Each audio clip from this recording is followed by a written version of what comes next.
Obviously not our best first half performance defensively of the year. It seemed like we still had a little bit of a hangover from Bedlam,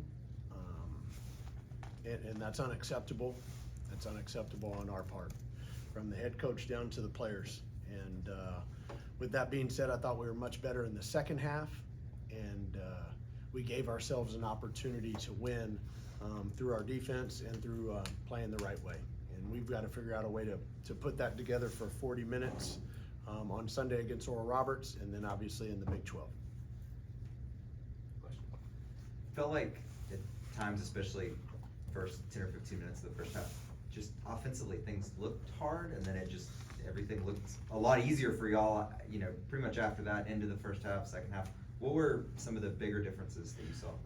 And I say this to you guys all the time. If you don't defend, right, you can't get a rebound and you cannot go into transition, right? And you're always getting the ball out of the net. So it eliminates your transition game. And, when you allow somebody to come into your home arena and shoot 56% from the floor in the first half, obviously you weren't playing very good defense. So, until we got better in the second half defensively, we're not going to give ourselves an opportunity on offense. We're good in transition.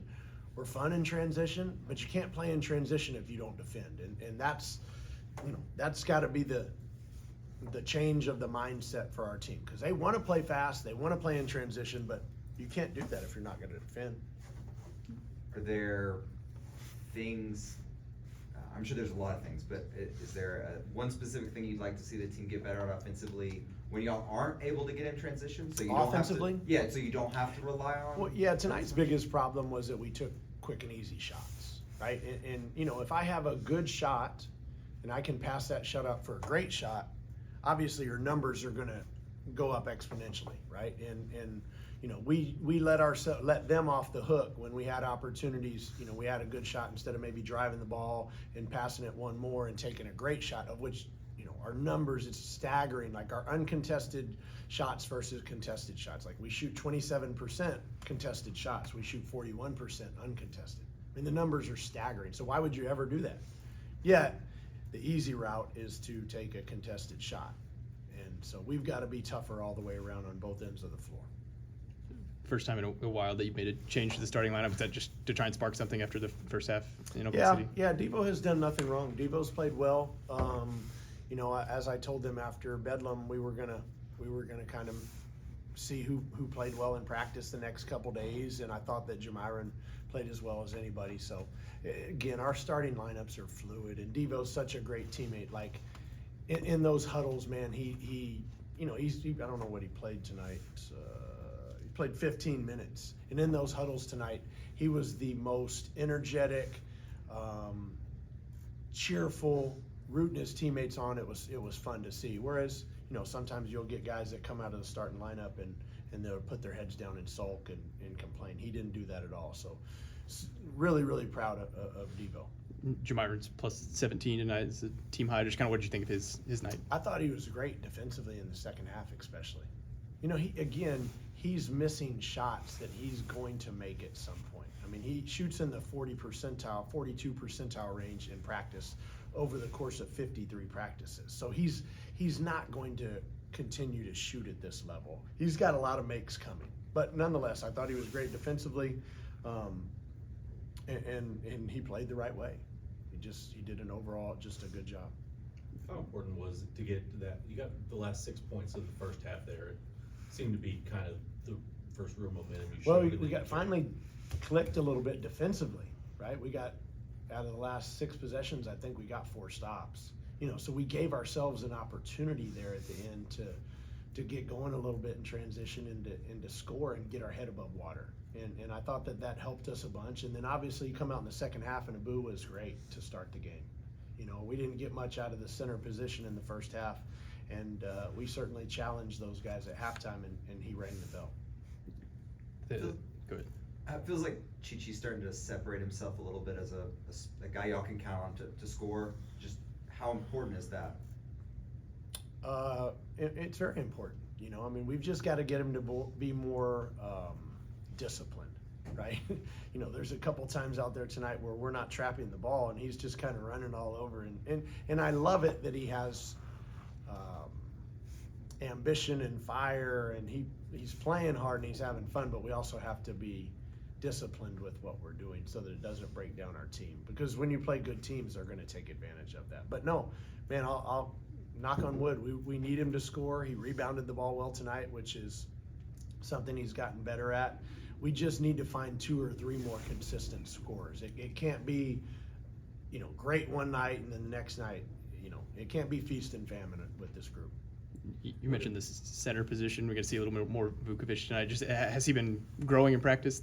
Yeah, he's competing in practice, and he's doing good things in practice. And you know, nothing against Pat or Rob, but you know, we weren't getting much out of that position. So you know, my job is to do what's best for Oklahoma State, and I thought that maybe he could come off the bench and give us a boost, and he did. He did. I mean, he set that ball screen, he rolled, and he finished. You know, so. I hope that he just continues to elevate his game because we could certainly use him. I mean, between he and Abu, that gives us 2 big old bodies in the Big 12. You mentioned Abu's second half. What in particular stood out to you? I think it was 8.7 boards, but was there anything? Well, I mean, missed probably 3 or 4 layups, point blank shots at the rim in the first half, and he didn't rebound the ball at a high enough rate. I mean, I think he got probably the first 3 or 4 rebounds of the second half, right? And he finished 2 of 3, if I'm not mistaken. You know, I mean, there's a big difference, right? We missed 10 layups in the first half. We missed 4 in the second half. You know, it's hard to win games when you're not shooting the ball well and you're missing layups. I mean, that's 20 points you left, you know, just sitting on the table because you don't score at the rim. We're in the Big 12, right? You're supposed to be able to make layups. This might speak a little bit more towards, you mentioned your open shot percentages versus contested shot percentage. You guys are 6-0 when you shoot above 30% from 3. Is that's kind of just modern basketball, I guess, but is it really that simple, or just kind of what can shooting the 3 well unlock for you guys? Unfortunately, males 18 to 23 years old are they like to feel good about themselves. Let's just say that. And so when the ball goes through the basket, they feel better about themselves and they play harder defensively. The flip side of that is when you're not putting the ball in the basket, you can't let your defensive discipline and your effort wane on the other end. And obviously that's been an issue for us. So again, we shoot the ball at a pretty good rate in practice. I really do believe that the numbers hopefully will even out. Do I think we're going to make 12 to 15 threes a game? No, I do not. But I certainly think that we can shoot the ball at a good clip to keep people honest and to help our offense in the Big 12.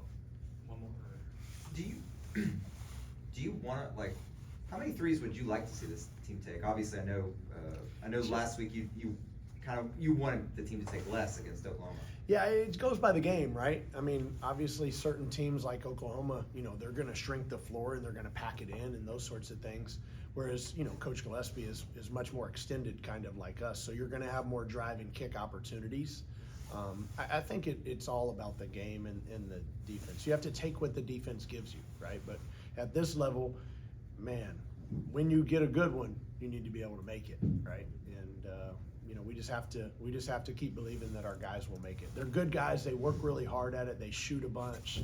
You know what I mean? Like, they still are in the gym working outside of practice and shooting and making a bunch. So, you know, we have to believe that that's going to happen. Thanks, Coach.